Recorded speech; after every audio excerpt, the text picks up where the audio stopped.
Howdy ho, Lions fans. Welcome to the Detroit Podcast, episode 337. This is the official Detroit Lions podcast for Reddit. I am your otherwise dashing host, Chris, and with me is the studliest man this side of Muskegon, Jeff, the Riz Risden. How you doing, brother? It's National Beer Day. Cheers. Oh, man, nice. Why did I pick today to be on a clean day? Darn it. I can't time anything right, it seems like. That's okay. Got a good show today. We got Kyle Krabs from the Draft Network coming here. Going to talk draft, talk Lions, talk Miami, NFL, that kind of stuff. Stuff seems to be relevant these days, doesn't it, Riz? It absolutely does. Lions had a couple of changes at defensive back. We'll get into that. We've also got a conversation about any defenders worthy of number 7 in a trade back. We'll touch on that a little bit. And what can we do with number 7 if it isn't picking a player? We got that, a whole lot more. Great show lined up. Riz, are you ready to go, my man? Oh, let's do it. Let's kick this off and break it down. All right, let's get into it. Let's start off. We've got our guy Kyle coming in just a few minutes. We'll have him kick off with us and get going. But there's a couple topics we want to hit on in the meantime. Riz, I'm going to just put the starting gun right on here. Let's take a look at some of the new DBs in Honolulu Blue. We got Quentin Dunbar and Corn Elder, that's a fun name. I don't know that you can do a whole lot of. I think Corn is already close enough to a nickname that you can't do a lot with. Yeah, his given name is Cornelius. He goes by Corn. Yep. I don't blame him. Cornelius is a mouthful. And Corny, you just remember Corny Lucas? That just didn't seem to. No, yeah, I do remember Corny. That guy had the longest legs of any human I've ever seen. They went up to your neck.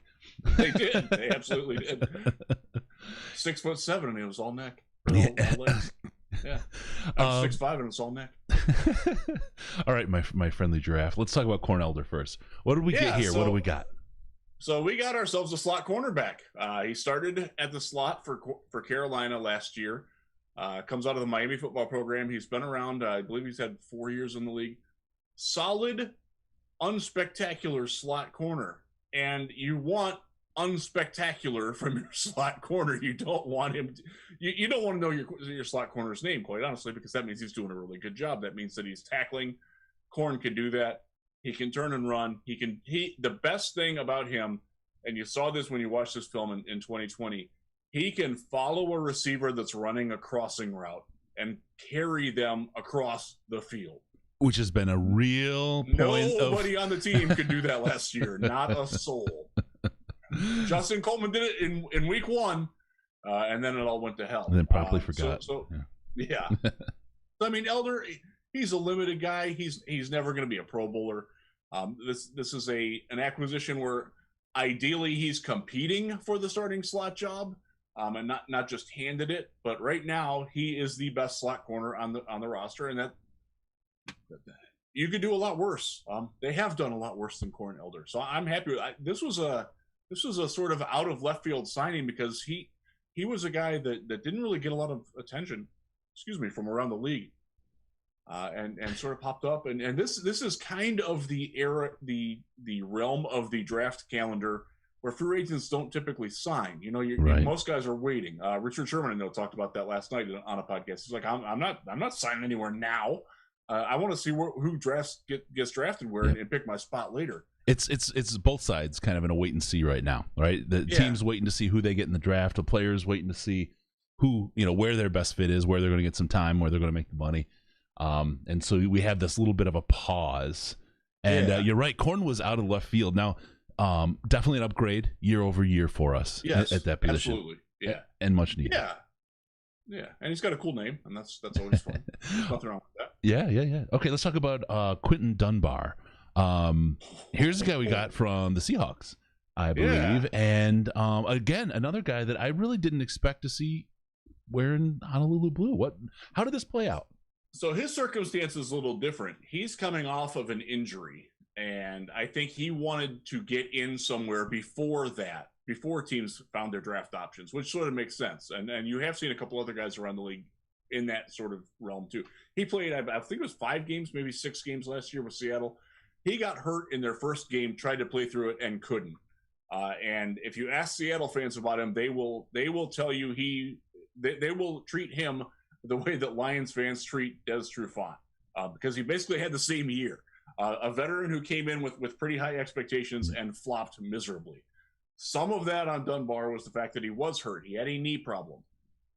In 2019, the guy at Washington, and I'll quote the tweet that I sent to our friend Brandon Kerr, hello, Commish. In 2019, he was the best cornerback that the Detroit Lions would have on the roster. Our good friend Eric Schlitt tweeted after that, he was the number 2 ranked cornerback, period, by PFF in the entire league in his last year in Washington, 2019. He was great.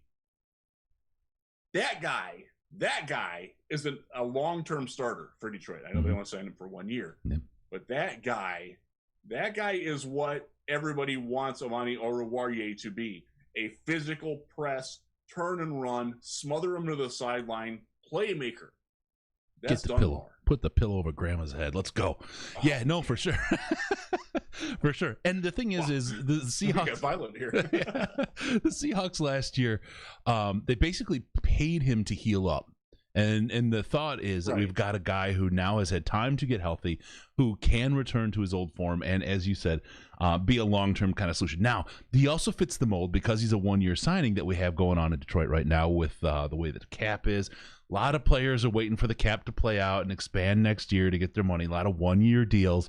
But this is a chance for a guy to show out, to ball out, and maybe to mesh with a culture. If he doesn't, he can move on and make his money somewhere else. But here's one where we're trying each other on, right? We get to see how the fit is and how well we work together. And he's motivated and we're motivated. This is another one of those same kind of stories. I love what this front office is doing in this situation. They're playing the situation as handed to them very, very well. They are, and this is a reclamation project, that's for sure. Mm-hmm. There is some history with Dunbar and defensive back close. Easy for me to say. Defensive backs coach Aubrey Pleasant. They were together in Washington for a couple of years. That's where Dunbar was at his best. So, if you're thinking, didn't I know that name from somewhere? He was a wide receiver on the Florida football teams that Tease Tabor was on. He didn't make it as a wide receiver his rookie year, but Washington's like, you know what? We like you. Can you play defense? So they kind of stashed him on the practice squad, built him up. And by the middle of his second year, he was playing more than he wasn't playing, and he became a full-time starter after that. There is a lot of injury problems. That's one of the reasons why the Lions were hesitant to commit a long-term to him. He has spent he's ended the last 3 seasons on injured reserve, didn't play in 11 games in any more than 11 games in any of those seasons. All separate injuries, all leg injuries. That's a concern. That's one of the reasons why he was anxious to get in and find a place. Hey, man, you want me? Okay, yeah, I'm in. That explains his motivation for it. So I like it. I would caution fans to not get too excited about it because, again, you're dealing with a guy. He hasn't always been the easiest guy to coach. He didn't necessarily fit in well in Washington. With the layer above Pleasant, and he wanted his way out. And he forced the trade. He had an off-season issue that he was accused of and later quickly acquitted of being involved in an armed robbery. But that sort of was kind of I don't know.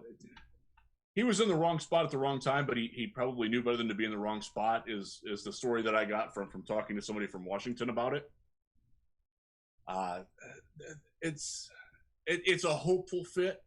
This is one, again, like you said, they're trying it on, and I think they'll realize pretty quickly whether it's going to work or not. And if it doesn't, he won't be there by the beginning of the season. I think they'll make that pretty clear. One of the things that I'm really hopeful that this organization does now that the last 2 regimes didn't do well is that if they make a mistake, they let it go. They don't let it linger on the roster. They don't let it bring the whole thing down. Right. No, that's not something that Quinn Trisha did very well, other than Sylvester Williams, who they realized right away, like, oh my God, this guy's stealing our money. Let me ask you. Let's kind of put it in perspective here. The signings of these 2 guys. Obviously, the Lions were a consensus 15-win team. Do they push us to 16, or do they push us down to 14? Or are we sticking with that consensus 15? I don't think they move the needle a lot. I do expect Elder, though, to be no worse than the number 4 cornerback this year, and that's a role that the Lions needed. Yep. Right now, they had Oruwariye, Okudah, and Mike Ford. That was your defensive backfield. Yeah. Yeah, no, it was difficult, and we often see cornerback 4 from the Detroit Lions. I mean, it's unfortunate, but you look at cornerbacks, it's one of the most athletic positions on the field. But gosh, these guys get dinged up, and they have to be athletic to play against these wide receivers. They have to be some amazing athletes at peak performance, top of their form, and they start getting dinged up, and they're going to get burnt. So that's why you cycle through them so fast. We saw that with Okudah last year. He was never healthy. He had that sports hernia. He needed the core muscle surgery, and it clearly bothered him. I expect, just for that particular purpose, that he will be better in year 2. I also think that the coaching staff will be better for him, and the scheme will be better for him. Have him line up his press and actually allow them to press the receiver. Ooh. Revolutionary. Yeah, I really look forward to see what Jeff Okudah can do this year. I'm really excited. I'm excited about it. I liked him a lot coming into the draft. I liked him a lot when they took him. He, other than tackling well last year, though, it was really not good. Yeah, well, there were a lot of things that weren't good last year. So I expect Elder to help. I'm going to reserve on Dunbar. I'd love for it to work. I'm not going to say that it's going to work until I see it work, though. Sure. But I'm happy that they brought him in. It's a positive move to bring him in. Yep. And again, if it's not working, I have a feeling they'll move on pretty quickly, and I think he would appreciate that too. Sure. Yeah. Any other history you might want to talk about with corn really quick before we pop into the next item? Oh, Bob Quinn. That's a segue right there. My man. You can't do this business without a specific skill set. Don't try this at home, kids. You could get hurt. It's so terrible. All right, let's talk. There's something I want to talk about, and I want to be nice, but also I want to be honest. And here's a guy I met him and know him. It's from Senior Bowl. You introduced us, Riz. I know you guys hang out a little bit. He's a nice enough guy, and I say that that's more diminishing actually than I wanted it to be. He's a nice guy. He was a nice guy, and he was fun to hang out with, awesome to party with. He was a great time. Talking about Ben Albright, and he happened to have a tweet, and it's one of those things that he gets kind of pinned with. Maybe he pins himself with a little bit, but I want to read this tweet, and I want to get your reaction, because my reaction was negative. I'll be honest, as much as I like the guy, right? But this is kind of his field where he plays a lot. Just got off the phone with someone who told me not to be surprised if Detroit went quarterback at 7 if the right one fell in their lap. That was Chef Curry Sauce that posted that. Oh, Ben, why do you do this to me? So Ben and I go way back. We've been good friends for a long time. I was present with his most famous Senior Bowl story. If you know it, you know it. That was like 2009, 2010. That was a long time ago. Yes. So Ben likes to do that kind of thing. He likes to set that up where stir the pot a little bit is probably the best way to say it. He's a provocateur, and he's very good at that, and I respect him for that. I don't know who he talked to. I did text him about it. You respect him for being a provocateur. That's funny. And I get it. I get what you're saying, right? But that just in itself sounds kind of funny, right? Yeah. He hasn't texted back with me. So maybe, I don't know. I don't think he's wrong. I can't confirm what Ben said there, but I don't think he's wrong. I also don't know that he's right. I don't. Yeah, that's probably the best way to say it. Is that it's ambiguous enough that yes, the answer is yes. Yes. Okay. With that, we've got Kyle here. Let me go ahead and bring Kyle into the party here. We'll get everything going. Kyle, there we go. All right. Oh, let me change his name. Sorry. Sorry, Kyle. I've got you listed as Luke. That's my bad. Oh, yeah. We had Luke on last week. Hey. There you go. It's got an L, an E, got 4 letters. 2 B's. Got it. How you doing, Kyle? Welcome to the show, man. Good. How you guys doing? Rock and roll. Thanks for joining us, buddy. Yeah. Looking forward to this. Yeah. Good. Look at you with the professional backdrop, my man. He's got the whole thing, yeah. We got the glow up going on. There you Quarantine go. was good to us in that way. Forced us into uncomfortable spaces and areas of growth. Awesome. Got awesome, the drip. Awesome. All right, this is Kyle Krabs of the Draft Network. If we haven't said so, he's joined us today. We're going to talk a little bit about the draft. Kyle has he's the director of scouting over there, so he's got a good broad sense of understanding. Also has a good focus in Miami. You want to talk a little bit about kind of what you do, Kyle, just so folks get a sense, because you're both broad in your knowledge as well as quite focused in some of the reporting you do, and I just want to give people some insight into that. Sure. So as far as what my hands are on a day-to-day basis, you mentioned the Draft Network and director of scouting over there, and we have an excellent team of 5 guys that we work with, myself included. Joe Marino, my co-host of the Draft Dudes podcast. I've been working with him for 5 or 6 years, so we know each other and our takes like the back of our hands. But we also have 2 former scouts on staff from the league, and Dre Harris, who worked with Kansas City and Arizona and Cleveland, and Brentley Weissman, who spent a little bit of time with the Chargers organization. And then we also have Jordan Reed. And that group of 5 guys, we divide the country throughout the summer time and the football season itself. And we aim to master our regions. And then collectively, we all come together starting sometime in December, and we start putting final grades on guys. And then we start doing cross checks and presenting the players. And so the Draft Network rankings that you see are really a collaborative effort, and we try and live up to the moniker of football's 33rd front office and treat this process just like a team would. Nice. From a Miami perspective, I'm the managing editor of USA Today's Dolphins Wire and also host Locked On Dolphins, so plenty of daily Dolphins content. And Jeff knows about the lifestyle there with the wire sites and keeping your ear to the ground for any interesting topics that you can cook up. So I'm very always much like Jeff like that. We're always on duty. And it's been fun to get to know you, Kyle, over the years. I remember your first Shrine game. That was a fun time, man. 2014. That going back in time, man. That was the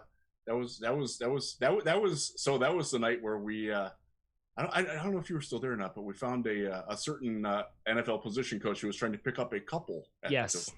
Yes, I was still there for that. Yes, I didn't stay for the finish to see how the story ended, but I was there for the beginning of that narrative. Now, I heard you mention the lifestyle of the the wire sites. This isn't the lifestyle we're talking about. Okay, not that lifestyle. No. There's. Yeah. No. Okay, just making sure. Back to football. All right. So I want to ask you, since we'll lean on your Miami-ness for a second here. Sure. They traded back, then they traded back up. What are they doing at 6? And why would they drop from 3 to 12 and then go from 12 to 6 when it just dropped from 3 to 6? Yeah, just talk through that whole process if you would, because I think there's a couple people that aren't as connected on that. So from my understanding, there were a number of teams that had standing offers with the Dolphins regarding the number 3 overall pick. And it seemed like from the Dolphins' perspective, the San Francisco avenue, and they were working kind of in parallel on the side with Howie Roseman and the Philadelphia Eagles, kind of negotiating both trades simultaneously before one was even agreed to. So it tells me that the Dolphins have somebody that they're kind of reading the tea leaves and anticipating that they can get with the number 6 overall pick. And before the Carolina Panthers moved to land Sam Darnold, I think they had put themselves in positions to potentially be the gatekeeper on the second run on quarterbacks in the top 10. You know, you're expecting 1, 2, and 3. And if Atlanta stays put and drafts Kyle Pitts, and Cincinnati takes Penei Sewell or Jamar Chase, and Miami says, well, hey, hold on, our top 3 guys on the board are still on the board here. Carolina's knocking on our door, and they're going to offer us even more. You could have entertained that offer. But with Carolina making the move that they did, and Carolina not being so aggressive and all in to jump into 3 with San Francisco offering multiple ones, I think Miami looked at the opportunity to say, hey, we can move back 3 spots. We're anticipating we're going to save money on the rookie salary cap based on the wage scale with the collective bargaining agreement.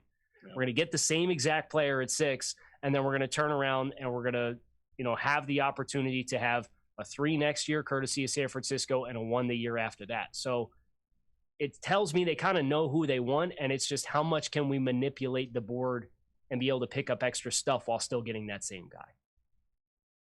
Excellent. Smart. I like it. I like the strategy, and I like. They were never taking a quarterback at 3. They were selling 3 the whole. They're planning on that the whole time, were they not? Correct. So the reports that have come out in the aftermath was the only quarterback move they would have given any serious consideration to, and they would have given very serious consideration to, would have been Deshaun Watson had the off the field news and developments not developed the way that they had. Yeah. Okay. So Tua is the guy moving forward for 2021 for sure. All right. That's unfortunate how that's played out too. That whole Deshaun Watson story. I wonder if we'll ever see him in a uniform again. Not good news for him. Let's talk about what did Miami get out of all those trades? I mean, they moved up and down and up, and rumor has it they may have picked up a couple of nice picks along the way as well. They acquired positive net value overall, didn't they?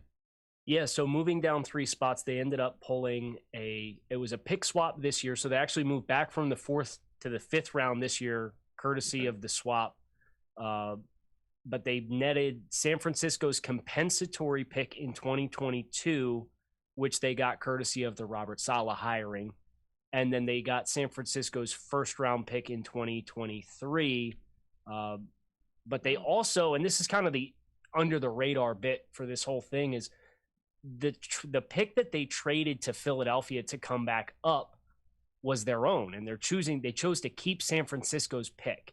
So it's an interesting bet from the Dolphins' perspective that the 2021 season going into the 2022 draft, we're betting we're going to be a better team than San Francisco. Now, whether or not that materializes is pretty bold. I guess you look at the landscape of the NFC West, and that's a tough division, and you get bit with a couple injuries, and Miami finished second in the AFC East in 2020. So, but they're definitely betting on themselves with the trade back up to 6, and the fact that they sent their own pick to Philadelphia, and they said, we're going to keep the San Francisco pick. We think that's more valuable. As a team who's has been through GMs at a pretty good clip over the years, I think that at this point, you bet on yourself, because if you're not doing well by that point, you may well be looking for something else anyway, right? So you just kind of go all in on yourself, and either you're right or you're not, and you collect that last year of your contract while you're sitting on the beach somewhere.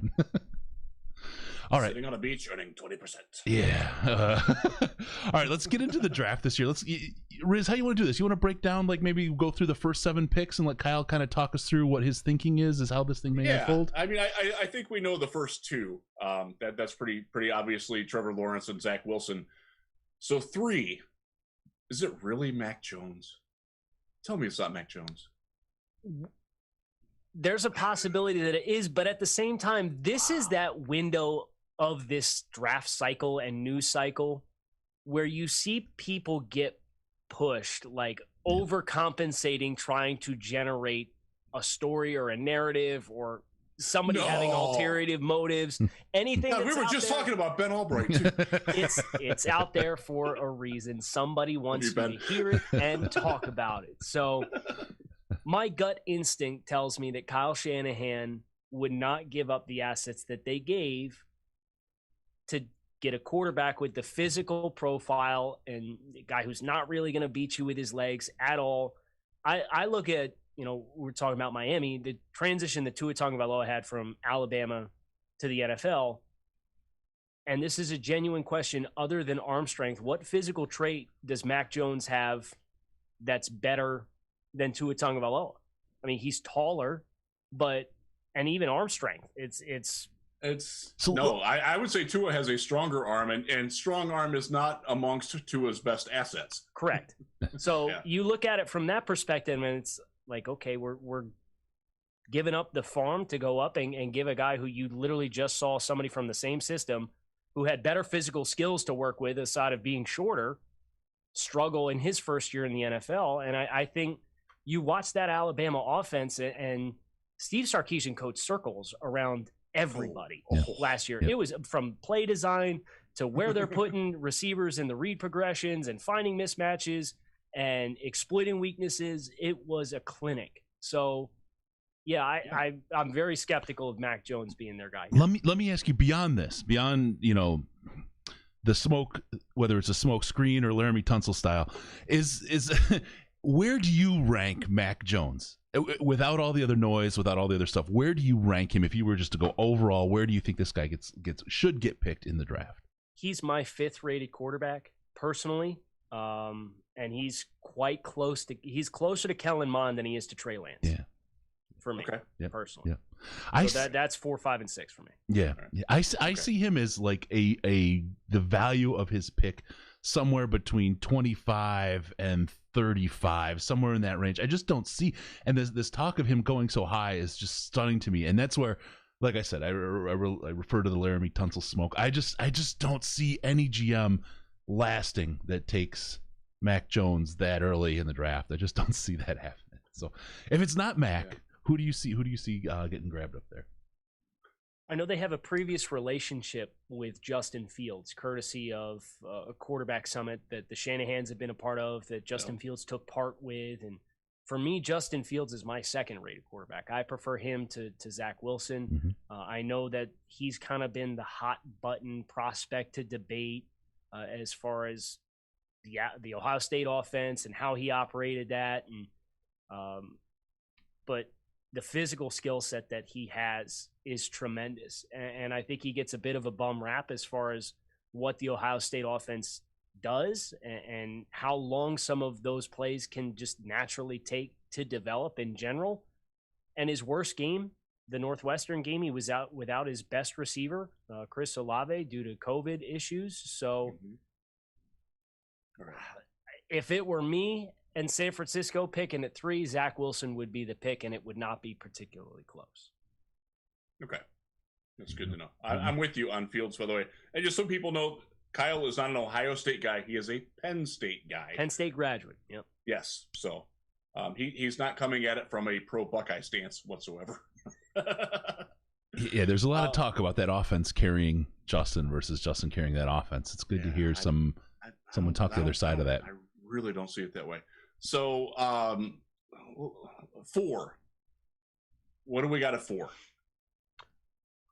Well, I know that Chris Mortensen's been really heavy on this being a trade out spot, or Atlanta potentially staying and drafting Trey Lance themselves. And you would have to think, if the board breaks that way, you got a brand new head coach, you get a brand new decision maker in the building, you have talent on offense, regardless on whether or not you're Arthur Smith and you think Matt Ryan has 2+ years worth of quality play at the quarterback position. Matt Ryan, I'm sorry, he's not an ideal fit for your style of play. You think about what they did with Ryan Tannehill and how good of a quarterback Ryan Tannehill is when you allow him to be a little bit of an athlete, play action passing and move around a little bit. Let him throw on the move. Let him threaten with his legs. Matt Ryan can't do any of that. Yeah. So for me, I look at that, and it's, if Trey Lance is there, I understand you're not going to get a good return on investment in year one because you still have Matt Ryan, and you, from a salary cap perspective, with the restructure that they gave him, you're not going to move off of Matt Ryan this year. But Trey Lance, this is a home run pick from, you're ideally not going to be in this position again anytime in the near future. If your coaching hire goes off and your GM hire goes off the way that you think it will, you're not going to be in a position to draft somebody with those kinds of physical tools, and you have the luxury of not being rushed to play him right away. So it's kind of a perfect storm for me that makes me really get behind the idea of whether it's Atlanta or somebody trading up if they get a Godfather offer, this being the Trey Lance spot. I buy that too. Fair enough. So then you got 4 quarterbacks right away. That's unprecedented. That's crazy. Yeah. People talk about how important it is, but no one talks about 4 quarterbacks going off the top of the draft, and that's pretty interesting. That does, though, open up the rest of the picks starting at 5 with a whole lot of options for folks, because you thought a lot of guys were going to go and the quarterbacks were going to get broken up. So what are you looking at number 5 here? What do you see happening? My anticipation is that this will end up being Penei Sewell. I know the Jamar Chase train is real hot and heavy right now because of the connection with Joe Burrow, and I think that's really the only player that could possibly pull Cincinnati off of drafting Penei Sewell. But Sewell showed up at 3:30 at the Oregon Pro Day and had really good testing numbers. He showed he still has the athleticism, and he's inexperienced. I believe he's played like 1,500 snaps, and that's it at the University of Oregon. And he was 19 years old in 2019 as a true sophomore playing. He's only going to get better. And Riley Reif and Jonah Williams are not stopping me from drafting the best available offensive lineman, because you can move Jonah Williams around if you need to. I'm not hitching my wagon to Riley Reif. How many times do you see that a team with a bad offensive line signs one 30-plus year offensive lineman on free agency and says, hey, we addressed the offensive line, we're good to go. And that guy gets hurt the first month of the season, and lo and behold, now your offensive line is right back to square one. Yeah, Riley Reef isn't stopping a whole lot. And Josh Sitton with the Dolphins a couple years ago was the same thing. You would know that well. Yeah. That's so I'm with you on that. I do think it will wind up being Sewell as well. So let's talk about the offensive tackle real quick before we go on to number 6. Sure. I know you're a big believer in Sewell. What about Rashawn Slater? Do you think he's worthy of being in that conversation there? Elijah Vera Tucker, I like him a lot. Mm-hmm. Is he somebody that's worthy of being up in that conversation as well? And this looks like a fantastic offensive tackle class. Is it something where you could possibly wait if you're Cincinnati and maybe get a guy like Spencer Brown a little bit later, or Cosme, who I'm not a big fan of, but I know he tested well. Somebody like that, if they want to go on Chase. And do you think that, because I think you can get, this is a weird year for offensive line where you can get deeper guys who can come in right away and play. Do you think they consider that, or what's going on with that? Yeah, so I know that's quite the popular phrasing and ideology right now for the wide receiver position, right? Is, see all these day 2 wide receivers, they come in, they contribute right away. But this is a very rare offensive line class, not just at offensive tackle, but I think on the interior as well. I think there's a lot of really likable players on day 2 and getting into the early day 3 range. So I think that door swings both ways as far as you can make the case for, let's wait on the wide receiver and get one on day 2 because there's a high precedent of that paying off quite early. And Cincinnati got some bright flashes from T. Higgins just this past year. They did. As a day 2 selection there. But for me, I think if you're going to draft Sewell, you're betting on the upside. And you're betting on what he can become versus what he is right now. Because I'd say Rashawn Slater right now is a more polished football player than Penei Sewell is. But Penei Sewell, at his size and stature, what makes him so exciting and has so many people wanting to project him into being one of the best players in this class is he got by almost exclusively on athleticism for the first half of the 2019 season. He was just a better athlete than everybody else. And it's like, okay, what's it going to look like once he starts understanding the feed economy and the strike timing and consistency with your hand placement? And he's got some just lawnmower blocks out there. Yes. It's beautiful. Yeah, watching him get up on the second level or getting outside the numbers on screen game to the outside, which Oregon did a ton of with Justin Herbert was there in 2019. And just railroads dudes. It's a blast to watch him play. And so we all agree that the draft is deep on offensive line. Duke Tobin himself saying this, right, that there's guys available second and third round that they have starter grades on. Is this smoke, or I mean, are you locked in on the Penei Sewell pick? I would anticipate this as a Penei Sewell selection here at 5. There you go. All right. Yep.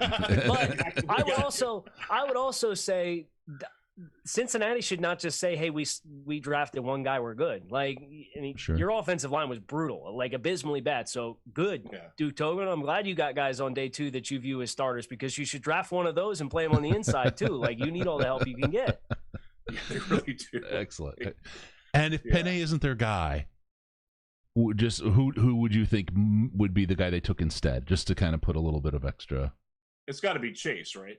I think so. Yeah. I think that the connection there, and obviously with AJ Green leaving and signing in Arizona, and that same style of play. And I know Jamar Chase isn't that stature, but he plays that same brand of football as far as really aggressive, really physical, and he really helped himself with his pro day testing as well, running in the 4.3s. And even if you juice that number for pro days, right? It's like, okay, go ahead and add a 1/10 of a second because he ran it at the pro day. He still ran sub 4.5. And I know a lot of people that thought he was going to run right around 4.5 flat. So he did great for himself. It feels like that there at Cincinnati. It feels like the Tobin quote is just as much getting the Chase folks ramped up to maybe trade up to take him. And get some juice out of that pick and find some of those guys later. Duke Tobin or the Bengals organization that much credit. That's a great point. That's a great point. All right, maybe a new leaf is turning over. Yeah, no, it's all right. Let's take a look at the Miami pick now. Here we are sitting at number 6. We've got an absolute expert who's never been wrong about Miami, especially in the first round. What do we got here, Kyle? Okay. No pressure. I think if Kyle Pitts is there, I think the pick would be Kyle Pitts. I think you can look at it from a number of different angles for the Dolphins. Chris Grier has not shied away from in the past. 2020 was a little bit of a tendency breaker. You knew they were going to get quarterback and offensive tackle early in the draft coming in. But they've been a team that has, under Chris Grier, kind of gravitated towards best player available. You think about when Laramie Tunsil fell in the draft in 2016. You think about Minkah Fitzpatrick in 2018 when he fell. That, to me, would be a best player available fit. The Dolphins desperately need playmakers, guys capable of creating explosive plays. Yes. Yeah. So, great. You sign Will Fuller. You need like 2 more guys. So, that this number 6 pick is going to be a premier spot to add one of those guys. And the Dolphins were really productive, like grossly more productive in 12 personnel than they were in 11 personnel. And some of that's a testament to the lack of depth that they had in the wide receiver room. But both Ryan Fitzpatrick and Tua Tagovailoa alike saw a significant bump in their passer efficiencies when there were multiple tight ends on the field. And then you look at the profile of Mike Gesicki. He spent 65% of his snaps last year just lined up in the slot. So he's slot wide receiver. He's just a big slot. Yep. And then you look at Kyle Pitts, 60% of his snaps this past year at the University of Florida, hand in the dirt. Now, I think you can move both of those guys around, but you can simultaneously come out in ace formation with a tight end on either side of the field and run downhill at teams, or you can come out with those 2 guys still on the field and run empty and go 5 wide. So that mismatch opportunity, I think, is something the Dolphins would really appreciate because they talk about being multiple in everything that they do. Oh, I know that word. Let me ask you. Yes, we do. we got scarred by that one from our former coach. There's a lot of talk, and there has been some talk, and this may be uninformed talk because we don't spend as much time with Miami as maybe you do. But that Tua hasn't done a lot of hasn't had the confidence maybe to do the downfield throws. It's been a lot of really short passes out of him, and the jury's maybe out. Some people maybe are coming to an early verdict on him. A guy like Pitts is probably an ideal fit if Tua is the guy that they want to give this year to really develop and show what he has. Do you think that's part of the conversation here? And what do you think the future holds for Tua? And what's Miami's thinking on him and his role on the team? Well, they have been very clear to communicate confidence in what he can continue to develop into as a quarterback. But I thought it was interesting. You listen to Tua Tagovailoa during the course of the season, and he's sitting on the press conferences post-game and during the week and all that kind of stuff, and then the exit interviews at the end of the season. And Tua Tagovailoa would be the first person to tell you he didn't execute the reads at times, he didn't read the field particularly well at times, and he didn't do a lot of the pre-snap stuff to eliminate route combinations and understand where he was supposed to go with the football. So there's a lot of preparation and the mental side of the game that Tua Tagovailoa needs to spend a lot of time working on this offseason, and the Dolphins seem intent to allow him to do that. They obviously believed in him enough to make him the number 5 overall pick. He wasn't as bad as like the national narrative is, which is just looking at it from an overhead perspective and saying, oh, well, he got benched twice for Ryan Fitzpatrick, he must stink. Well, not necessarily, and there were games in which Shane Gailey opened up the playbook a little bit from a no-huddle perspective and tempo perspective. You saw that in the second half of the Cincinnati game. You saw that in the second half of the Kansas City game after they gave up 24 points in like 5 minutes of game clock, and they went from like a 10-point lead to losing by 2 touchdowns in the blink of an eye. And he was able to really play with a rhythm. And I thought it was interesting that you watched Tua early on when he first got installed in the lineup against Arizona Cardinals, Los Angeles Chargers, those teams, and he really played with more confidence and then seemed to shell up a little bit as the season went on. And some of that was, I think, had some injuries in the skill group. And then also they were in the midst of a playoff push. And the whole Dolphins mantra is, win the turnover battle, play smart, don't do anything stupid. So these guys aren't open. And he's like, well, I don't want to turn the ball over because that gets drilled into me all week long. So Ryan Fitzpatrick showed that kind of reckless flair, and it worked out for them against the Raiders, and it almost worked out for him against the Broncos. But if Tua's psyche in that position was, I don't want to make the back-breaking mistake, then you have to go out and get skill players that are going to really cater to the way he saw the field, which is guys who win earlier in the rep. Yeah, and it really goes to the point that you made with 4 quarterbacks going off in the draft early. Number one, we know how important the quarterback is in an offense, but there's a change and a shift that's happening where guys who would get time to develop and season historically aren't getting that as much anymore.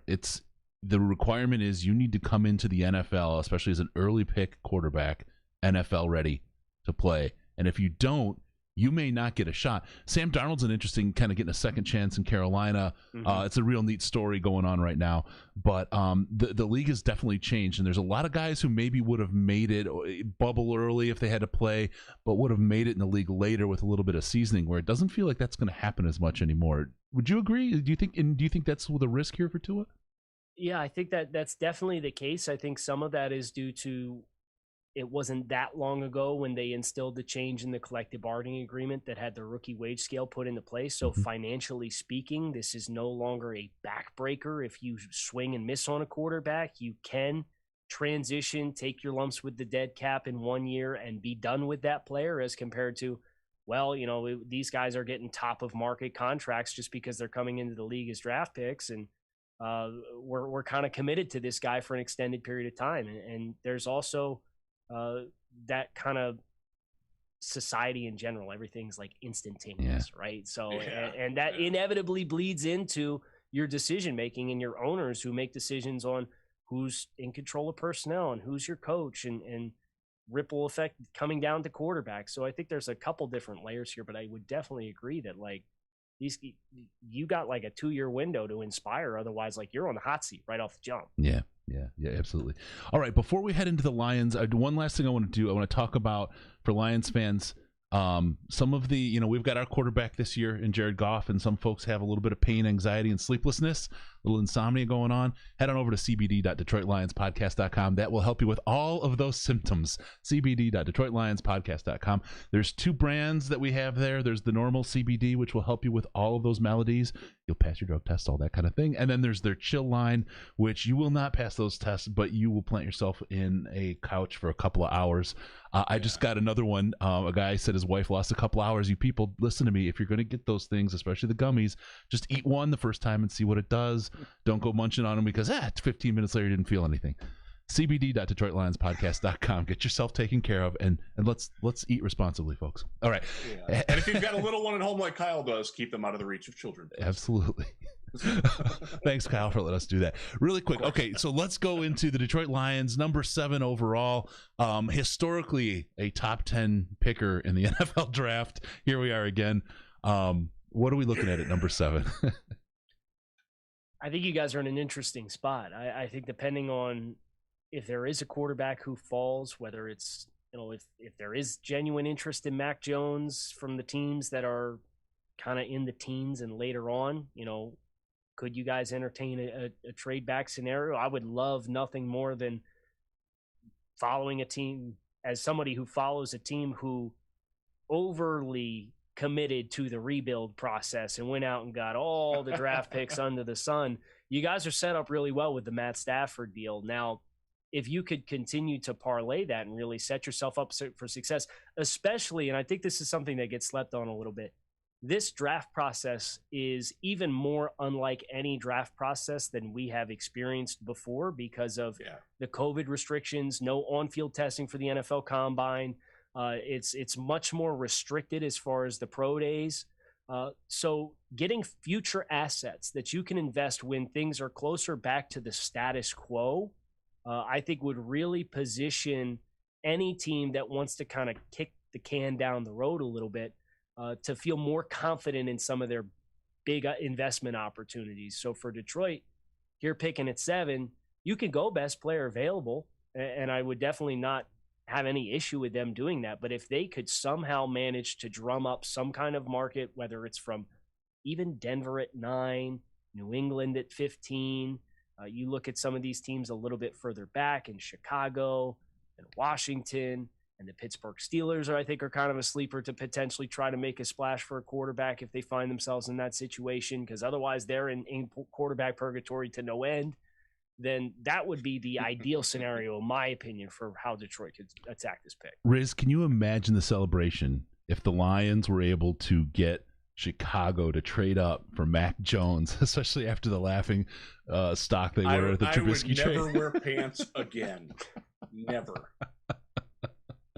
Oh my goodness. Yeah, it's funny because we talk about wanting to trade down and get all the picks, but it's always about finding that partner, finding somebody willing, and in this case, especially in the Mac Jones lottery, I'm down on Mac. I mean, he Senior Bowl. See, I don't hate Mac. I actually rated him a little bit higher than Kyle Wilson. I don't get Kyle Wilson. I really don't. I think that Wilson certainly has a much higher ceiling, but I think you're more likely to get to Jones' ceiling as Kirk Cousins and Brian Hoyer-ish as that might be. I think he's a lot safer to get there. Whereas Wilson could be Ryan Tannehill, he could be Johnny Manziel, who knows? And that uncertainty scares the crap out of me. So either way, I'm happy trading back from that. I don't want the Lions to take those. If Fields is at 7, take me to the podium. I will be in Cleveland. I will run into that lake and be very happy about that. But let's say in this scenario he's gone, real quick, Kyle, do you believe that the NFL is this generally down on Fields as what we're hearing? No, I don't. I agree. Okay. I don't know what the motivation is specifically, but this is the disinformation season that has me kind of believing that a lot of what's getting out there now is manipulative towards the process more than anything else. Okay. Yep. All right. So we're at 7. Let's say Cincinnati took Sewell. So you've got Jamar Chase, you got Rashawn Slater, you've got Patrick Surtain is still there. Your top pass rushers, be it Kwity Paye or Jalen Phillips, are still there. That's an underappreciated need in Detroit. You've got Devonta Smith is still there. Where would you go if you were making that pick? So I think the guy who would be most likely to bite off a kneecap or two right, would probably be Jamar Chase. Okay. So I know the wide receiver value in the top 10 is not great, but I think from Chase's athletic profile, his style of play, I think would really mesh with Detroit, and understanding lost Marvin Jones, you lost Kenny Galladay. So just pick good football players at this point. I wouldn't pigeonhole myself into anything. And it's an added bonus that Detroit has the need at wide receiver that they do. So I look at his style of play. I look at his talent level. I look at his youth and what he can continue to develop into, and even without having played in 2020, Jamar Chase would probably be my personal favorite for that pick if you got slotted into having to pick at 7 and everything else played out the way we talked about. I think it's tough. I mean, because if they pick a wide receiver, it's going to be everyone screaming, "Oh, you picked for need," right? And it's an absolute gaping hole. Right.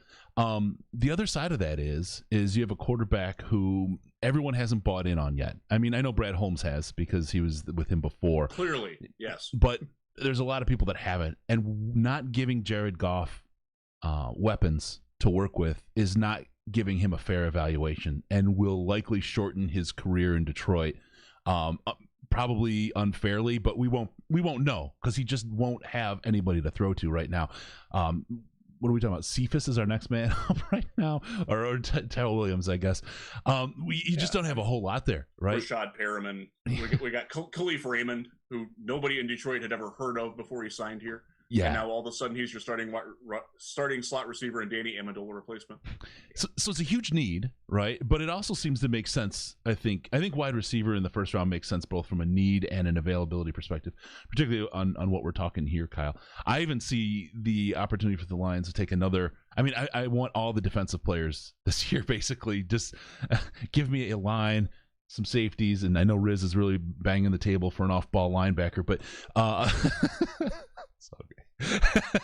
But wide receiver is just such a glaring hole. I would actually be very, very happy with a Chase pickup at number 7 in this draft.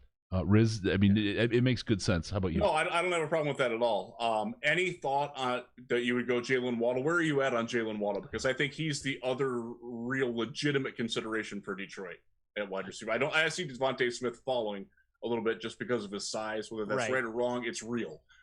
So where are you at on Waddle? I personally have Waddle rated as my wide receiver 1. I think he's that's me. There you explosive, electric. You watch the tape.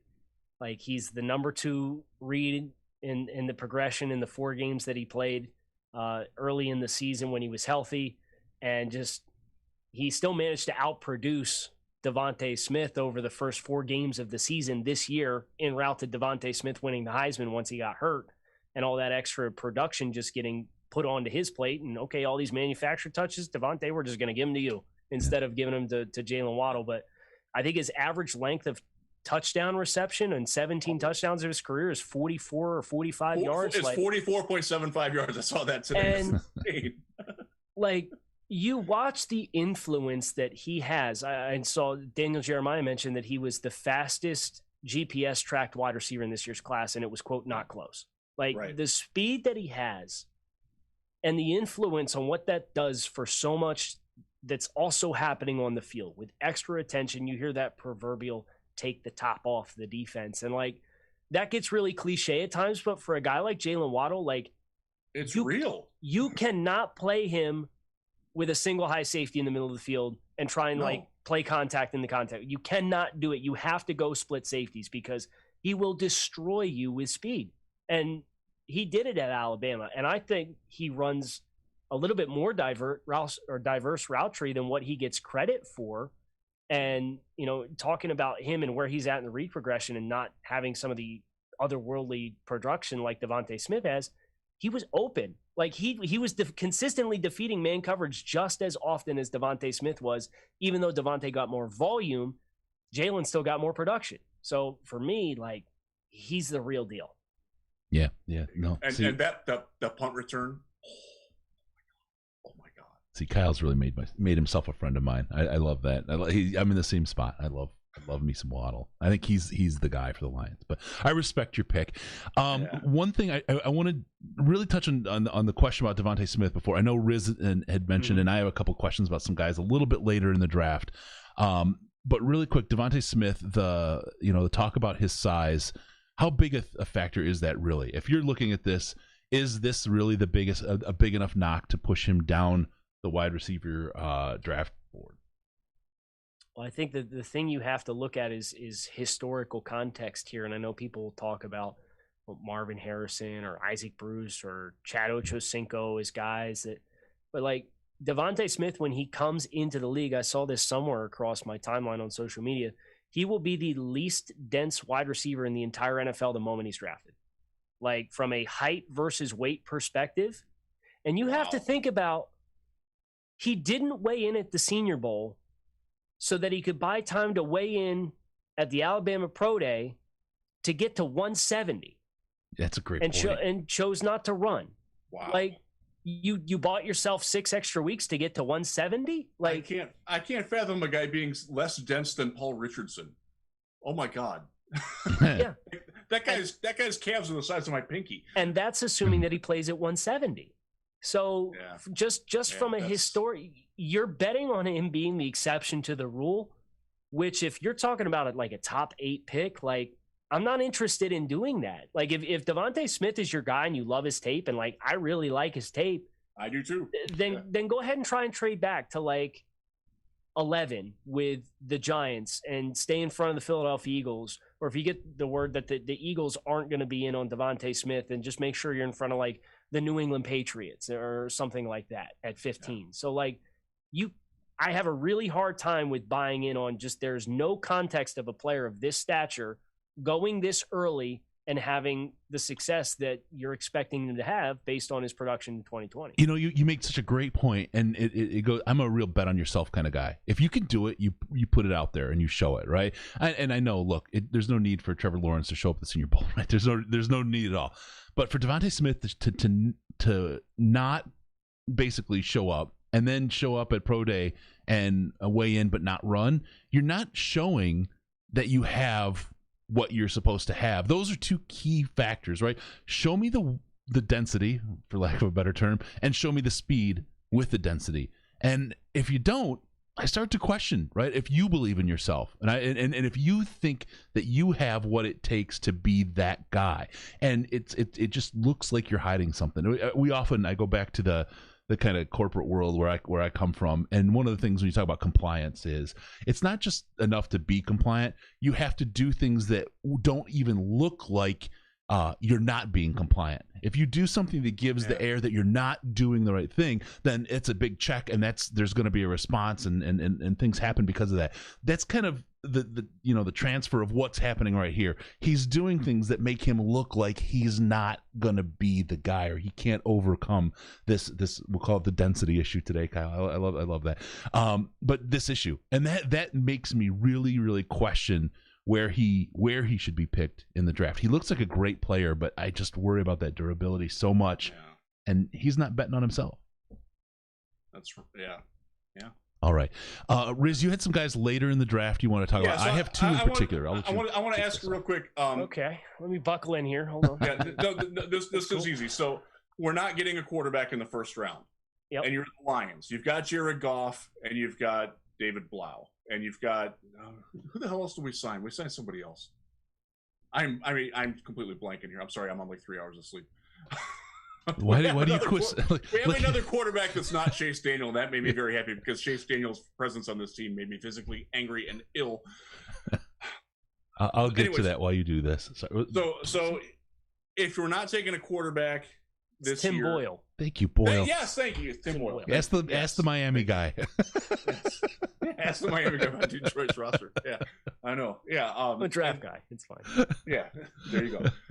Would you be interested in taking a guy like a Jamie Newman or a Kellen Mond or a Shane Buechele in the middle rounds, or would you just not do that at all and think, hey, we're getting our quarterback with our 2 first-round picks next year. We'll either get with one or load it together. Would you waste – I don't want to say waste because that's not the right word. Would you burn a pick this year hoping that it comes into something when you have the opportunity to get a quarterback first next year? I wouldn't, and the reason why is because I think if you're a quarterback that's worth a grain of salt in this year's class, you're going to go really early. Obviously, we're talking potentially 4 in the first 4 picks, 5 in the first round, and then like your next tier down is Kellen Mond, Davis Mills, Kyle Trask, and then like if you want to take a flyer on Jamie Newman or Felipe Franks, but like Mond, Mills, and Trask feel like they're going to go on day 2, and if I'm Detroit, like if this isn't the guy who you're going to commit to long term, why are you going to use a day 2 pick on a quarterback that's going to be your backup? Like that's nonsensical to me. So like your best case scenario is a Jamie Newman or a Sam Ehlinger or a Felipe Franks. And like at that point, it's just like, it's kind of overkill, right? Like David Blau has had some fun little moments on tape, but like, you know what he is as a player. Yeah. And you know, you're not done at quarterback. So for me, you know, I would be trying to position myself as best as I possibly could to put as much around Jared Goff, and even if that means another day 3 skill player or something like that, to give an honest evaluation. And maybe you do strike gold, and maybe, you know, getting away from Sean McVay is the best thing that's ever happened to Jared Goff, but you don't know until you try. So that's how I would choose to attack. Yeah. Okay. No, I like that. What do you think about Jamie Newman overall? He looked so intriguing going into the Senior Bowl, and then seeing him, I really missed the weigh-in this year. I love it. That really kicks off a lot of my evaluation, watching how these guys come in. Seeing Jamie, the tape of him on the field, he was just ripped. He came in just looking powerful, athletic. He had that year off. I was really impressed. I thought this guy was someone that may be able to pull something out, and then he was just so inconsistent. Just it was I didn't know what to think, and I still don't know what to think about this guy. A little bit of an odd story too, right? He's at Wake Forest. He transfers to Georgia. The SEC ends up playing. He ends up kind of opting out anyway without ever having played for the University of Georgia. And they had Stetson Bennett, who looked like Chase Daniel mixed with Boyle. David Blau versus Tim Boyle. Like all of those guys, you put them into a mixer, and the guy that you get out is Stetson Bennett, right? It's like, man, like you didn't stay and beat this guy out and play and showcase what you can do. Okay, and then you come to the Senior Bowl, And I didn't think he really showcased a feel for it as far as being a passer, and you assess what the Wake Forest offense was, and they have this really weird mesh point zone read in which he's walking with the back for 3 steps in the back. It's like, I just don't know what's going to translate here. So he's got the physical toolbox to work with, but for Jamie Newman, like, you wish you would have seen him play at Georgia or put something on tape on it, something that's a little bit more translatable. Right now, I think you're starting from square one. Yeah. No, I'm with you. I have another player I want to ask about really quick before I give it back to Riz. Cade Johnson from South Dakota State. I know I'm going deep here, but Riz will tell you I have a type. Kyle knows him. Riz will tell you I have a type, and I just loved him at Senior Bowl this year. He was a guy that really jumped out at me. Later round, right, I think, but a guy that really has a lot of upside potential. What's your thoughts on Cade? Yeah, so, I mean, not the biggest or the strongest, right? I think he's like 5'10", 190 or something like that was his size down at the Senior Bowl, but he was silky smooth, and he put a couple guys in the blender throughout the course of that week as far as running routes and one-on-one. And I understand that's an environment that is skewed significantly towards the offensive players because there's so much space to work with, regardless whether you're a wide receiver or an offensive lineman. It kind of gives you a difficult grasp on what the actual game situation's like, and then you have the competitive balance things in place for the game itself. But you watch the route running ability that he had, and I really had an appreciation for just kind of the savvy that he had to create a little bit of space and defeat man coverage in that environment. So the challenge for Cade Johnson, as far as him maximizing his opportunity at the end of this month, is it's such a deep wide receiver class. Like, somebody's going to get a really good football player. I just don't know when are you going to prioritize Cade Johnson amid all of these really good wide receivers? And the slot receivers specifically, there's so many good ones this year. Endless. It's endless. Yeah. So that's I guess it's good news for Detroit, right? Because if you say, hey, Cade Johnson's our guy, go ahead and sit on that, draft him in the 5th round, and don't look back. Yeah. I like that. I would love that. I would be a very, very happy player, or a very, very happy guy if we got him in the 5th. Right. Riz, who'd you have up on next? I want to ask, find me a safety that doesn't come on day one who's better than Will Harris and better than CJ Moore, who are currently both starting safeties in Detroit with Tracy Walker. You want to you want a center fielder type, or you want to come down in the box type? I would prefer somebody who. Uh-oh. I guess we'll never know. No, he'll be back. He does this to us sometimes. It's his son's making some popcorn in the microwave, and it just shuts everything down. Okay. I don't know if that's really it, but it's fun enough to say. All right, so let's start with a come down in the box guy, and then see what Riz says when he comes back. Yeah, I think Jamar Johnson from Indiana is a name who is a junior, declared early, 6'1", 195, 200 pounds. And he's got a lot of really attractive appeal as far as a guy who can actually do a little bit of everything. I was impressed with his ability to kind of come down, fill the alley, play the run, tackle. He's somebody who is probably going to be a day 2 selection, but I think he has a chance to threaten to be a late 2nd round selection. He can play some man-to-man in the slot. So, Jeff, welcome back. We're talking Jamar Johnson, safety from Indiana, as a guy for Detroit. He may be back only in video alone.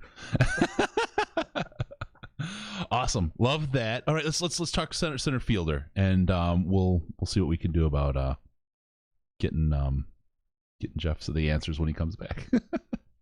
I think Richard LeCount from Georgia is somebody who is probably, this process has not been kind to him. He got hurt. He had, I believe it was a motorcycle accident during the season. But he has significant experience starting for the University of Georgia. I think he can step into a free safety role. I don't think he's super dynamic. I don't think he's going to have sideline to sideline range.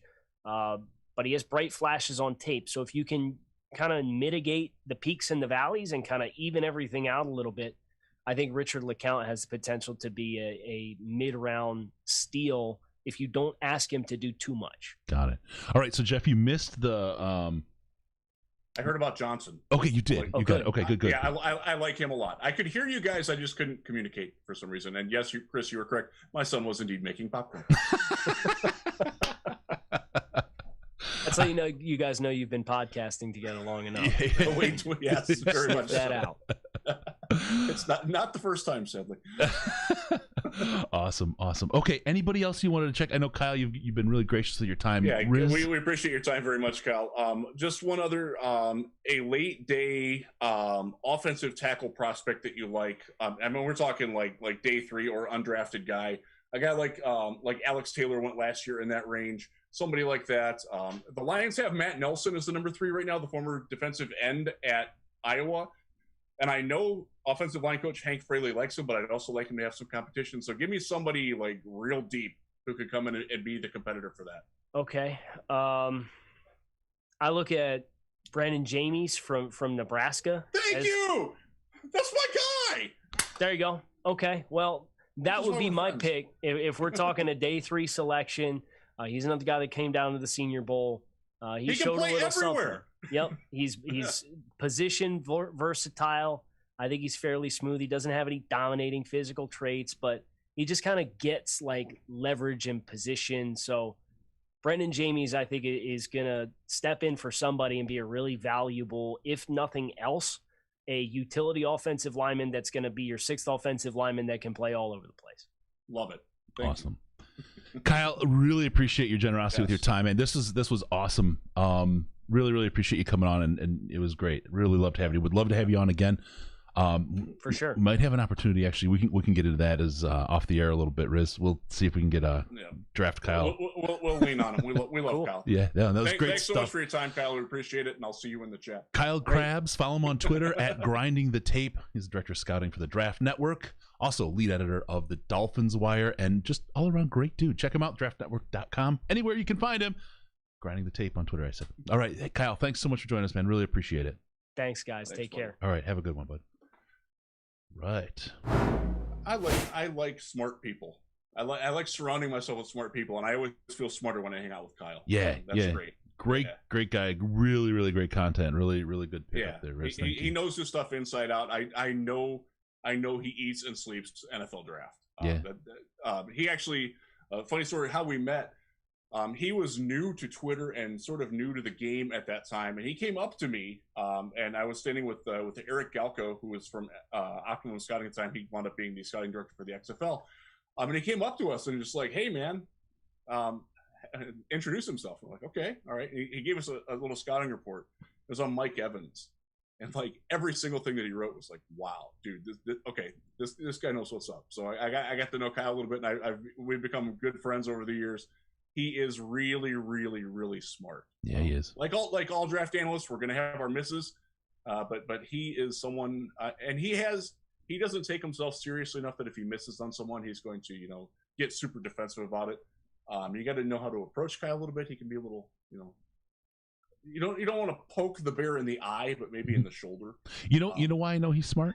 Because he agrees with me on Waddle and on all the way down to Cade Johnson. You found a simpatico man right there. Yeah. Oh my God. I was just like, holy cow, this is great.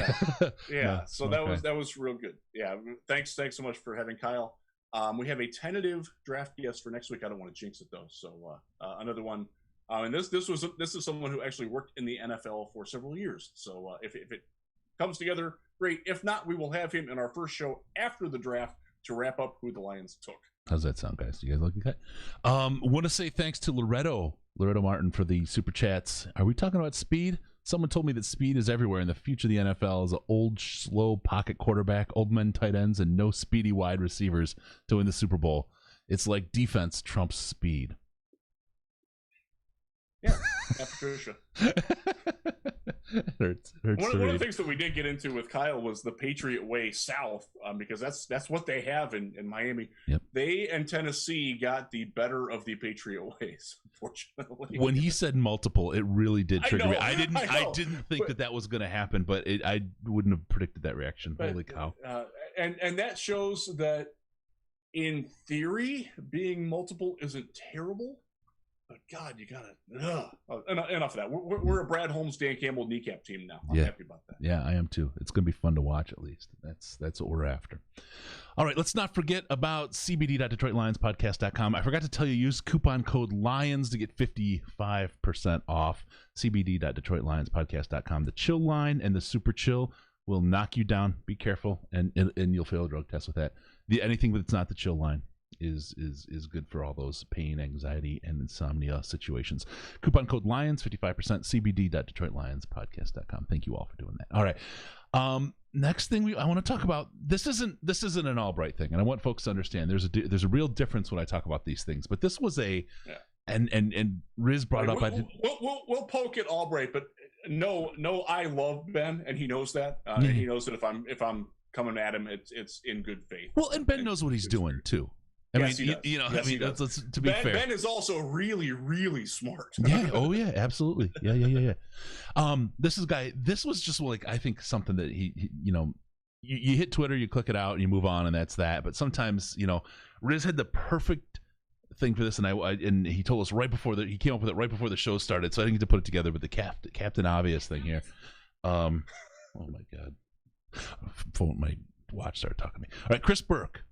And this is just like that. Like I said, Captain Obvious take here. The rebuild only succeeds if the Lions nail rounds 2 to 7 most years, and they know that.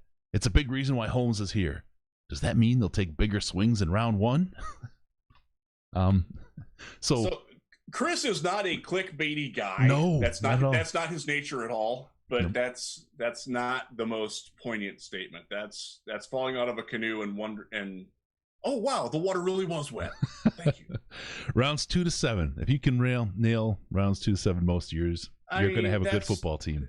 Generally speaking, that's a good way to operate your football team. Yeah. Yeah, no. Especially if you can get like good starters to expand on Chris's thought, because I will give Chris the benefit of the doubt and extrapolate for him a little bit. Getting good starters out of your 2nd, 3rd, 4th round picks, that's where you really build your team, because then you don't have to pay free agents to take those roles. You have cost containment. You can keep those guys so you don't have to go shopping on the open market once they get there. That's where you really hit. That's why we need guys like Tracy Walker, Will Harris, Amani Oruwariye, Deshaun Hand, to work out and develop and be part of the team going forward. Otherwise, you got to fix all those holes. And it's why Quinn traditionally has done so bad in the draft, because he has not hit percentage. All those guys can play to some extent, but you've got to get them. You got to put them in chances where they can succeed too. And I don't think that the last coaching. But you think about Jelani and Tease and Landis and all these guys that were now just you're bringing me down. right. No. And this is what I'm talking about with Quinn. This is why we now have a bot in the Slack chat about Bob Quinn, Bob Quinn bot. Smart addition. He just I think, Riz, we did the show and we came up with, and we didn't talk about his last draft class. We went through pick by pick, didn't we? Yeah, and we wound up with like a 30% hit rate on his draft picks, and this is why this team is where it is now. Look at last year. Jason Huntley's gone already. Yeah. Logan Stenberg is going to get cut any day now. I mean, you can't do that with these picks when you're trying to build something. You can't miss that badly. Yeah, that's round 3, round 4. Cephas he's still wait and see. Huntley's gone. I mean, he's round 5. Sean Cornell. I mean, that's a 7th round. Who knows? He got hurt. Who knows what's going to happen with him? But I don't think anybody's expecting him to be a contributor. A world beater, yeah. So lot of misses. In many cases, Steve-O in the chat, did Quinn miss, or did Patricia not develop him? It was absolutely both. Why not both in that situation? Put those hands together. Yeah. So, like, there was no developing Tease Tabor, for example. Hitting too hard. I'm hitting too hard, Chris. Hurt myself. Jelani, there's not a whole lot of development to do there. Jelani Tavai can be your 4th off-ball linebacker who plays when you go to a 3 linebacker set, which is traditionally now about 27% of your defensive reps have 3 linebackers on the field, and he will play when there are 2 tight ends on the field or a fullback and a tight end. Yeah. And that's about the only time you will ever see him on the football field. Yeah. That was just So yeah, Quinn just missed, and then you add a little pinch of we can't develop our guys, and it gets ugly pretty quick. You get what we have here right now. So we'll see. This is the difference between the staff before and the staff now. With so many former players being on the staff, they've lived it, right? They understand development. And what's worked for them and what hasn't worked for them. A lot of these guys, guys like Aaron Glenn and Deuce Staley, these are players, guys who are coming in and joining this team. They watch these guys play. Yep. They know what they're about. Yep. I think that familiarity is going to help. It certainly can't hurt. It's certainly worth the try. Yeah. Oh no, it'll be better than it was, at least from a fun perspective for sure. So, all right, let's go on. The Panthers and the Jets made a move, and this changes up the draft a little bit. Darn it, I wanted to ask Kyle about this. Sam Darnold. Enough of his time. Yeah. Sam Darnold. Now, this is one of those things where you have a guy who didn't get a chance, who's getting his second chance. I think well deserved, because I think there's a lot more to Sam Darnold than what the Jets let him put on the field. Number 3 overall pick in 2018. Up until about 16 hours before that draft, he thought he was going to be the number 1 pick. And most mock drafts that came out early that morning had him as the number 1 pick before the Browns let it out that they were going to take Baker Mayfield. Yep. Sam Darnold is not an untalented guy. No, he's not. And he's still young. He's 23 years old and already has 3 years of NFL experience. He's had... Brashad Perriman was arguably the most talented wide receiver that he had to work with last year. I know they had some slot guys that can play, but you're looking at a god-awful skill position. Frank Gore was their best running back. He's nearly as old as I am. You can't have, and their offensive line isn't great either. Their first round pick last year was Mekhi Becton. He's monstrous. He had moments. Mm-hmm. He is not a bust by any stretch, but I don't think he developed as quickly as they would have liked him to. That was just a very bad situation. And then he had a psychopath as his head coach. We know how psychopaths can't coach. A selfish narcissist, malignant narcissism for your Rush fans out there. That's Adam Gase. Come on. I mean, if there was a worse coaching situation than Matt Patricia, it was Adam Gase. I mean, was that a good impression? That was pretty darn good. I liked it. I liked it a lot. He has an odd Vladimir Putin looking thing to him, and that's just a little scary to me. So he had no chance to succeed in New York, was long and the short of it. He's going to Carolina now. They're an energetic team. They have an energetic young coach in Matt Rule, who I happen to like a lot, and I hope it works for him. I hope it works for Sam Darnold too, because I liked him in the draft process. I didn't love him, but I liked him. And I hate that he has been put and painted into where he's at, because he does have to be better. He did not play well. I don't think he prepared as hard as he needed to. Mm-hmm. Something that Kyle talked about with Tua and the lack of understanding what you needed to do to be a professional. I don't think Sam Darnold ever really picked up on that. Quite honestly, I think that's something that Carolina's going to have to sort of instill in him very quickly, or it's not going to work there either. But he certainly has a lot of talent. He can make all the throws. I know that's a cliche, but he really can. I'm hopeful for him that it works out, because he was a guy that just had so much promise and easy like there's guys that have swagger to them, like Zach Wilson. Yeah. Zach Wilson has obnoxious swagger to him. Mitch Trubisky level, like I'm blowing my signing bonus on Axe body spray level of obnoxiousness. Darnold didn't. Darnold had it more like I'm trying to think of who's like that. Like it sounds bad now because you say anything about Deshaun Watson and it goes the wrong way. When Deshaun Watson came out, he had an easy, confident swagger to him that people were attracted to. They're like, okay, this guy gets it. He's very easy to relate to, easy to get along with. Obviously, that dynamic has completely changed now. But just going back to when he came out of Clemson and when he first got into Houston, you could see that dudes gravitated towards him naturally. And I think Sam Darnold had that when he was at USC, and it didn't necessarily work in New York for him. I like the idea of also him getting out of New York and going to a lesser intense market where they have media that won't try to trash you from the second that you put the uniform on. Yeah. I think it's going to be very beneficial for him. Yeah, no, he look, he carries his own part of it, but I'm interested to see what he can do. And that's the one thing that we don't see is guys getting a chance to develop in a decent way before they get put on the field. It's the weight of the world on their shoulders in from day one. It's not dissimilar to what we're hoping for with Jared Goff in Detroit, where it didn't work with his coach. There were signs of early success, but then it went away fairly quickly.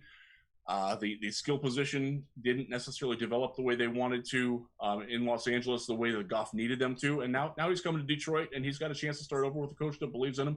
More importantly, a general manager that believes in him, and I think knows what he needs as far as personnel around him. I agree. I think Holmes. This has been a big theme, and I've been kind of terse with people on Twitter, and I apologize for that. That's a me issue. That's not a you issue. I'm aware that they're not going to take a quarterback in the top 7. Even if it's Justin Fields, I really don't think they are. I want them to take Justin Fields. After talking with Kyle, I really don't think they're going to get that opportunity. Yeah. But the whole notion of trying to build up around Jared Goff and make Jared Goff the long-term solution, I do believe that Brad Holmes believes that's the best course of action for this team. I know you see it that way too, and I will begrudgingly go along with that with the knowledge that I don't think that's going to work. But goddamn, if it does, I'll be happy. I'll buy a Goff jersey if that works. I would love to see it because he does have the potential. It's there. Yep.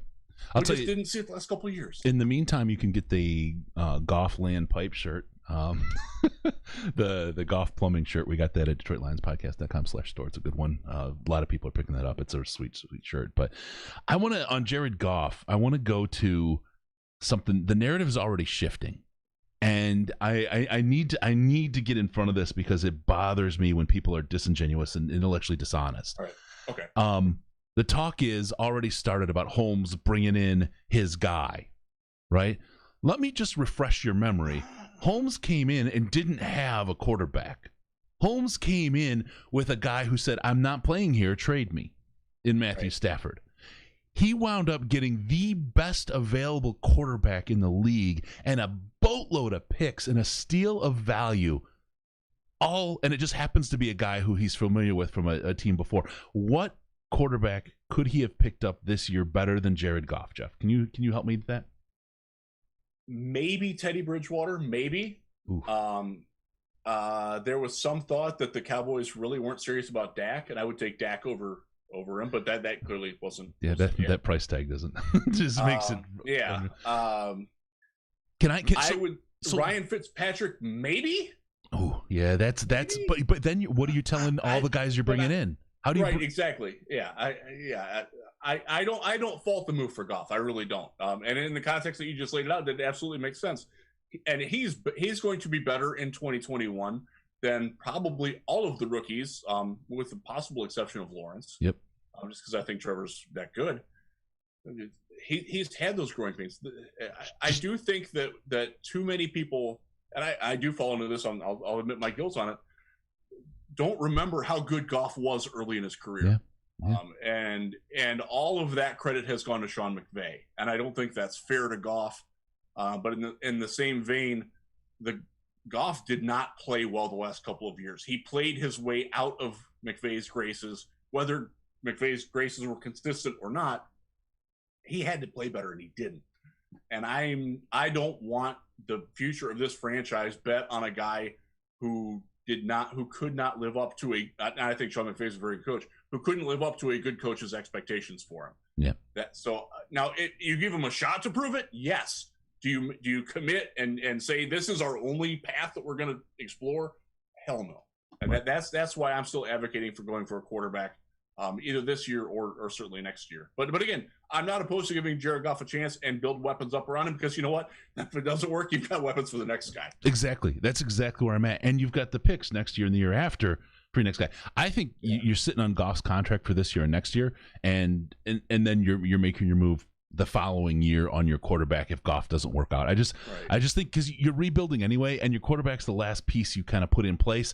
That gives you the opportunity to put all those weapons there, put the defense there, and build out to where you need to be. And if you don't like the draft next year, be it Sam Howell or Slayton, not Slovis, Slovis, or Spencer Rattler from Oklahoma, they seem to be the consensus top 3. I have not done enough work on any of them to know that, but I just see them out there. If you don't like them, there's going to be some free agents that might possibly come Absolutely. Who knows? Yep.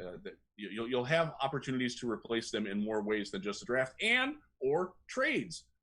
We've seen quarterbacks get traded. We might see Jimmy Garoppolo get traded soon. Who knows? Could happen on draft weekend. Yep. There I don't want him over ways to Goff, acquire. though. I don't want Garoppolo over Goff. No. I would certainly take Jared Goff over Jimmy Garoppolo. Jimmy Garoppolo might have gotten hurt while we said his name right there. That's how fragile Tripped he is. over the double P's. Yeah. So just for the just for the folks out there, I just want to make that when you hear somebody start saying, I'm skeptical of Holmes because he went out and got his guy and brought his guy. That's not what happened. That's right. Disingenuous as hell. Do not allow that to cloud a conversation. Someone says that, just turn and walk away. It's not worth your time. It's absolutely not worth your time. They are not being intellectually honest with you in that conversation. Yeah. Gotta say hey to the folks in the chat, man. It's been the chat here this is not your typical YouTube chat. You guys are awesome. Really, really good. It's almost I should be watching. I don't have it on today. It's really good. They've been funny and really good stuff going on. Good core group of guys that are doing stuff. Another great group of guys chatting in the Patreon. If you want to join the Patreon Slack, it's a great place to hang out and have great conversations. Lions and about 15 other channels going on. You can patreon.com/Detroit Lions podcast will get you in there, get access. All you got to do is donate as little as $1 a month. Worth it. Absolutely worth it. It is. And, get well soon, Greg. And I will let you know we have our draft show coming up this year. The draft show, we'll have a big mock draft on the 19th of April, it looks like. Yes. And then we will have day 1 and day 2 of the NFL draft live chatting. And just so you know, if you're in the Patreon on the Lions picks, we're going to have a reaction video of everybody. So if you want to be on that reaction video for the Lions picks, get into that Patreon Slack. Please do. All right. With that, I'm going to call it a close, Riz. I think we've had a good week. Kyle really gave us a lot. And yes, thanks again to Kyle Krabs for joining us and bequeathing upon us a great deal of information. I love a queef. Love a good queef. Make sure to follow us on Twitter at DET Lions Podcast, DET Lions Podcast. Also at Jeff Risdon, two of the best follows you're going to find on Twitter. It's the only way to fly pants free. Also give us a call at Skype at Detroit Lions Podcast, all one word, Detroit Lions Podcast, or use the Lions line, 929-33-LIONS. It's 929-335-4667. Sure to go there and leave a message. We'll get you on the air. And be sure to go to DetroitLionsPodcast.com, subscribe to the podcast. What do we like to do, Riz? So we can come into your ears automatically. Oh, that's just awesome. Thank you for tuning in. We're going to see you next time on the Detroit Lions Podcast. Remember, no pants, no toasters, no hot tubs. No problems, baby, because we're your Detroit Lions and Reddit connection. Thank you all. Love you guys.